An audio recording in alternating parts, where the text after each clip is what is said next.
They preached salvation by day and hid their sins by night. Behind the pulpit smiles and angelic voices of gospel's greatest legends lie secrets so dark they could shatter the image of holiness forever. From forbidden affairs to hidden children, from scandals buried by church power to betrayals that tore families apart, these stories were never meant to see the light of day. For decades, gospel icons built their fame on faith, but what went on behind closed doors tells a very different story. Tonight, we pull back the curtain on 10 gospel legends whose family secrets will leave you speechless. Mahalia Jackson's secret marriage, a gospel queen's hidden heartache. During the Great Depression, when times were unbearably tough, Mahalia Jackson once said, "A song in your heart will help carry the burdens of the day." Her voice could lift spirits and move mountains, but behind that powerful voice was a woman quietly fighting a storm of her own. Mahalia's marriage to Isaac Hockenhall wasn't a storybook romance. It was a test of faith. Isaac wasn't just a dreamer, he was educated, ambitious, and charming. But those dreams soon collided with harsh reality. He gambled recklessly, turning their home into a battlefield of unpaid debts and broken promises. And yet, the real clash wasn't just about money, it was about purpose. Isaac saw dollar signs where Mahalia saw divine calling. He wanted her to trade gospel for jazz and blues, to chase fame instead of faith. But Mahalia stood firm. "My voice belongs to God," she told friends. That conviction, as holy as it was, turned their marriage into a war zone. Behind closed doors, the arguments were fierce. She would smile before crowds on Sunday, then spend Monday paying off Isaac's latest gambling losses. The emotional toll was crushing. Friends recalled how Isaac struggled to live in her shadow. A man once proud of his education, now known only as Mahalia Jackson's husband. For nearly 3 decades, they stayed together. 28 long years of love, resentment, makeups, and heartbreak.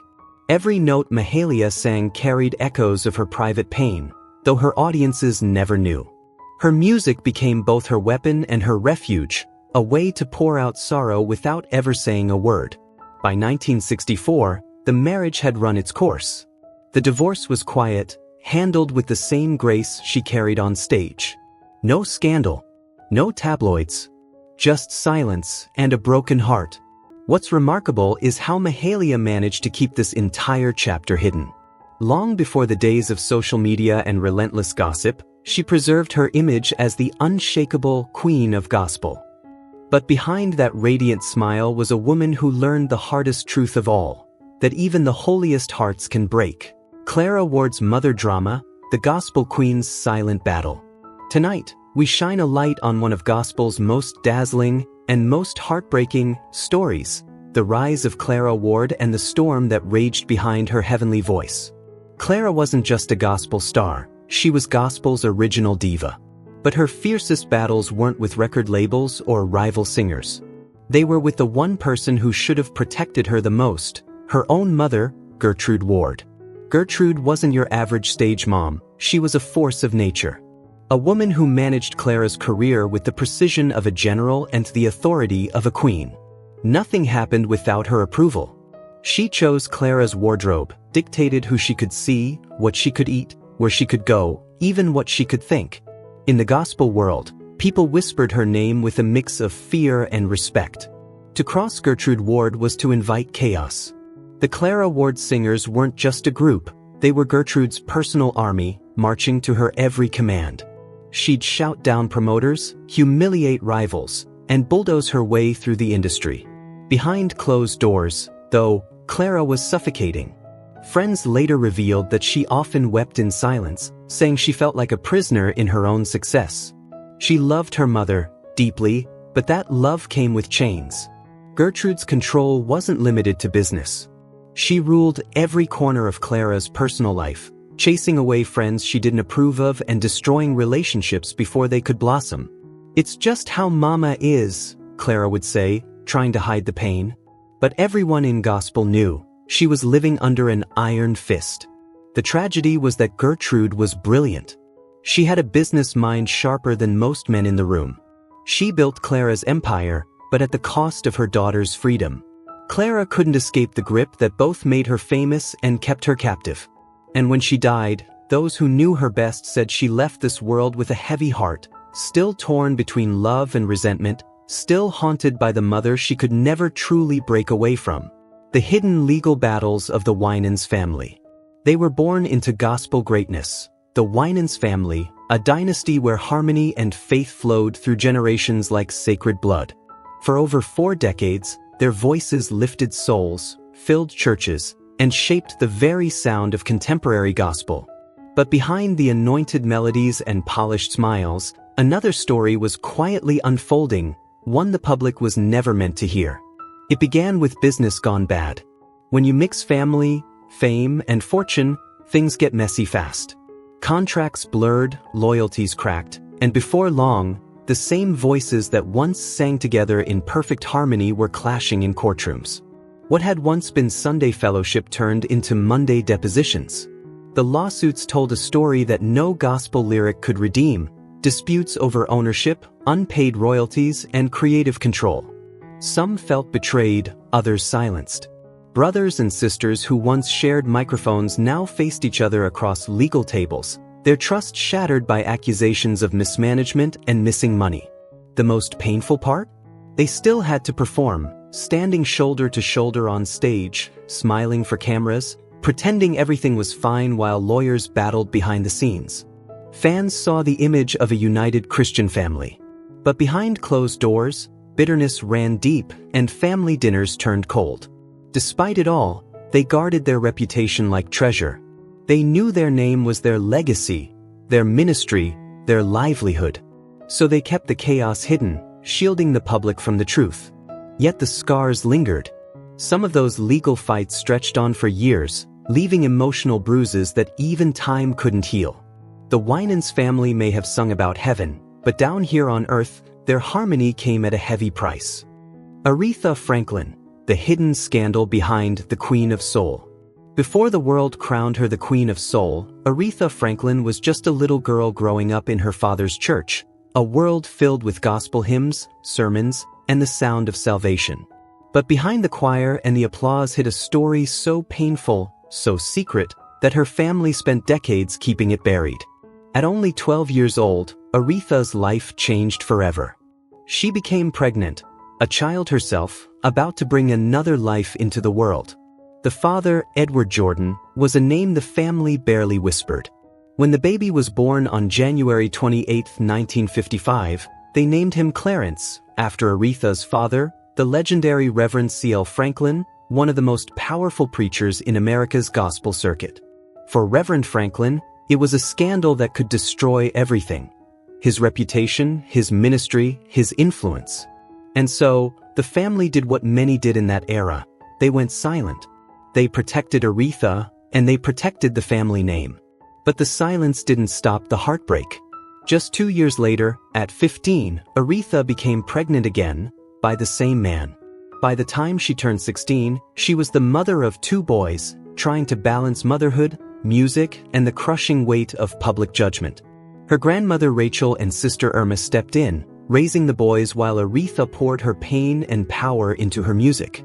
The Franklin home became both a sanctuary and a storm, a place where love, faith, and shame collided.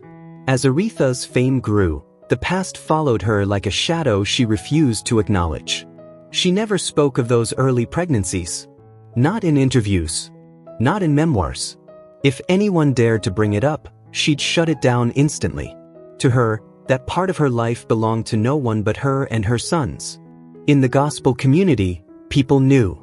But out of reverence for her father, and out of deep respect for Aretha herself, they stayed quiet. In the church, you didn't expose one of your own. You covered it up, prayed about it, and moved on.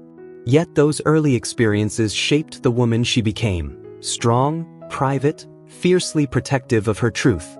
Aretha learned early that some stories are too sacred, too painful, to share with the world. She gave her voice to music, but her silence told another story, one of survival, resilience, and the price of growing up too fast under the watchful eyes of both God and the public. Sam Cooke, the family fallout that shook the soul of gospel. Before the fame, before the hits, Sam Cooke was a man of faith, a voice of pure devotion echoing through church walls across America.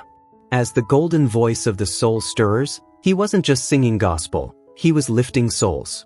His family beamed with pride, believing Sam was chosen by God to spread his word through song. But then, something changed. By 1957, the pull of the secular world grew too strong to ignore. Sam looked around and saw singers making fortunes, their names in lights. Gospel had fed his spirit, but pop promised freedom. When he made the bold choice to step away from gospel and into the world of love songs and dance records, it didn't just cause tension, it tore his family apart. To his father and relatives, this wasn't evolution. It was betrayal. They saw him trading heaven's purpose for Hollywood's applause, turning his back on the sacred for the sinful. Arguments echoed through the Cook household. Sam tried to explain that his gift came from God, no matter the song, but his family couldn't see it that way. Then came You Send Me, a runaway hit, a #1 record, proof that Sam Cooke had become a star. But the sweeter his success, the deeper the hurt at home. To his family, every sold-out show was another reminder that secular music, the very thing they'd warned him about, was now rewarding him more than gospel ever had. The gospel world felt abandoned. Congregations whispered his name with disappointment. Once their shining example, Sam had become a cautionary tale. Still, Sam stood by his choice. "It's all from my heart," he would say. Just a different kind of praise. But not everyone could understand. When Sam Cooke was tragically killed in 1964, some of those wounds had never healed. Family members were still angry, still heartbroken. The argument stopped, but only because death silenced them. In the end, Sam Cooke didn't just change music, he challenged faith, family, and tradition. And the echoes of that decision still linger like a haunting refrain, one that asks, what price do we pay when we follow our dreams instead of our destiny? Vanessa Bell Armstrong, the voice that carried her pain. Come on, y'all, give God some praise for the incomparable Vanessa Bell Armstrong. Those words echoed through countless church halls and concert stages for decades. Vanessa wasn't just a singer, she was a vessel, pouring out faith, hope, and healing with every note. But behind that powerhouse voice and radiant smile was a story few ever truly knew. A story not of fame or fortune, but of love, loss, and unshakable faith. At the height of her career, while the world celebrated her gospel anthems, Vanessa was fighting a quiet, devastating battle at home. Her beloved son, Terrence Van Armstrong, had been diagnosed with multiple sclerosis, a cruel, unpredictable disease that attacks the nervous system. For Vanessa, every day became a test of strength, endless hospital visits, medication schedules, and the helplessness of watching her child suffer. She made impossible choices, turning down major tours and TV appearances to stay by her son's side, sometimes accepting smaller gigs just to cover the mounting medical bills. Through it all, she stayed silent. Vanessa didn't want pity, she wanted dignity, for herself and for her son. Then, in 2014, tragedy struck twice. In March, she lost her mother, Mildred Bell, the woman who had first placed her in a church choir. And just 9 months later, on December 4th, her son Terrence passed away at only 38. 2 losses. 1 year.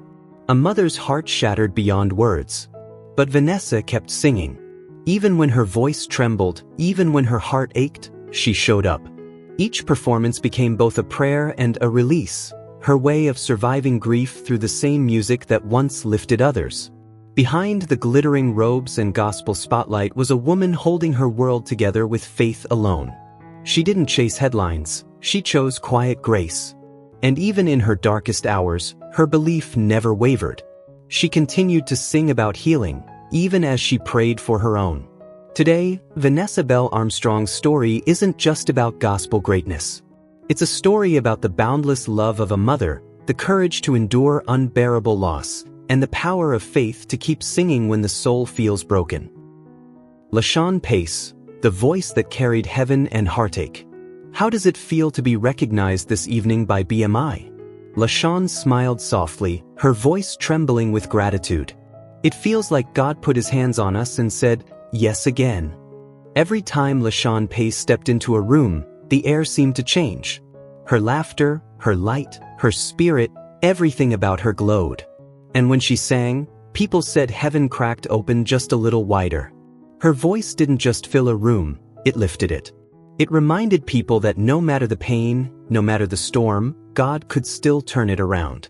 But behind that powerhouse voice was a woman quietly carrying a pain so deep, it could have broken anyone. In 2001, LaShawn's world shattered.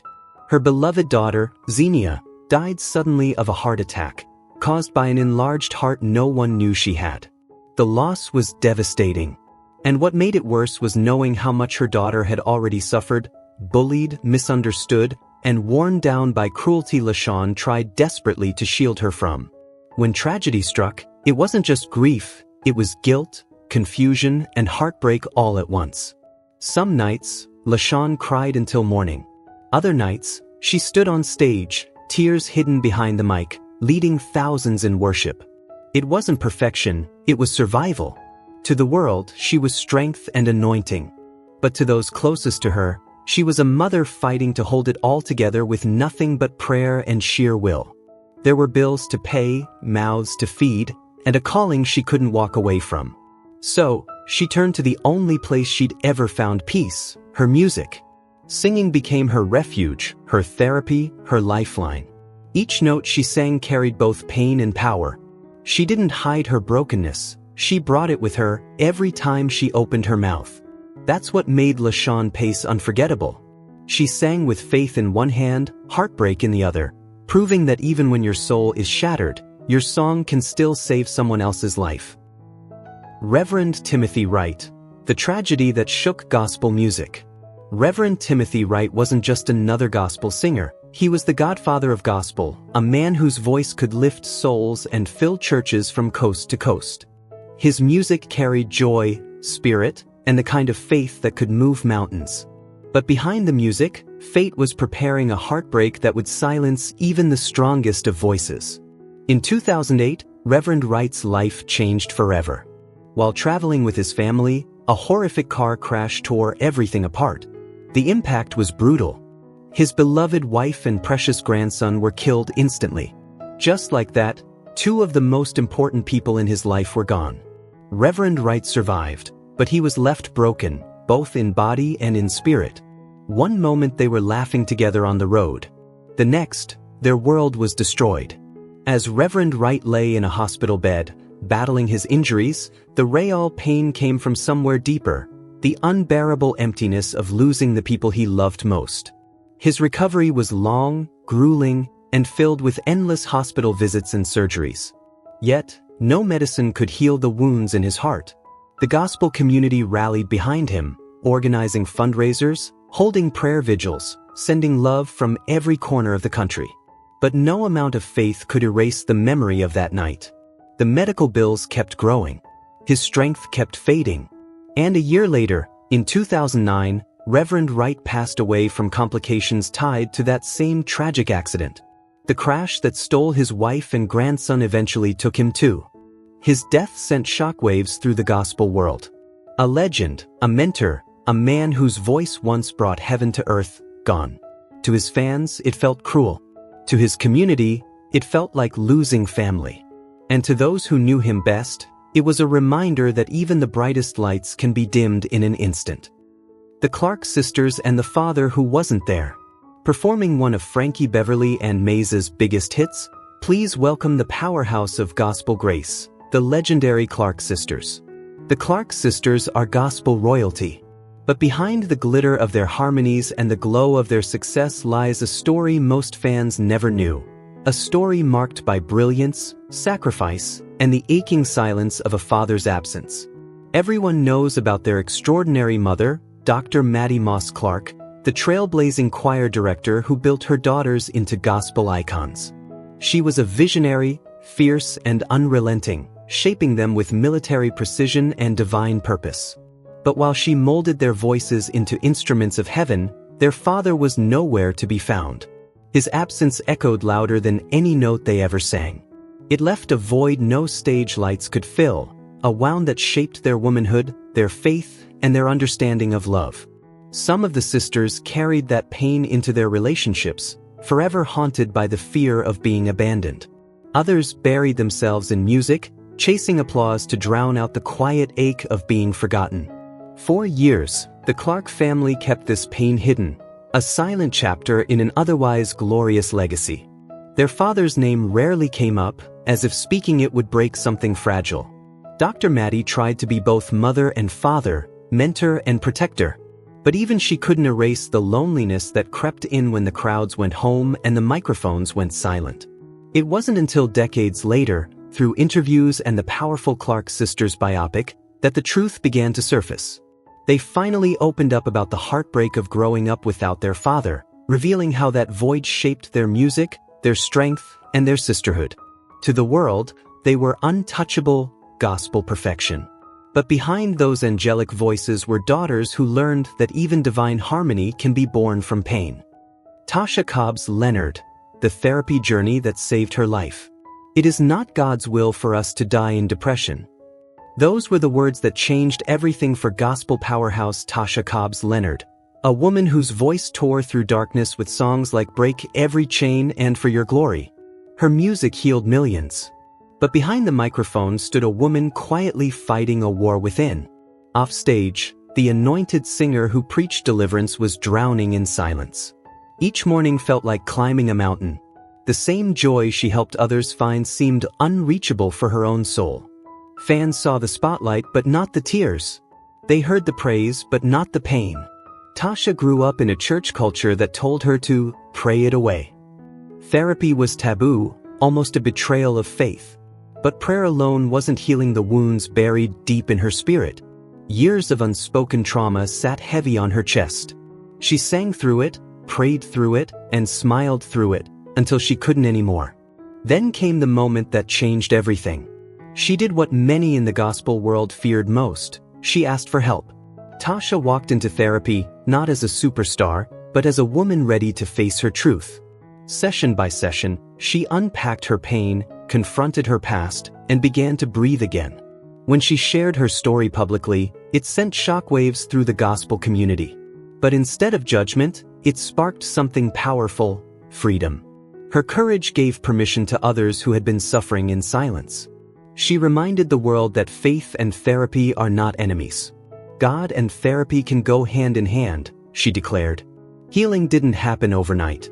But today, Tasha's spirit shines brighter.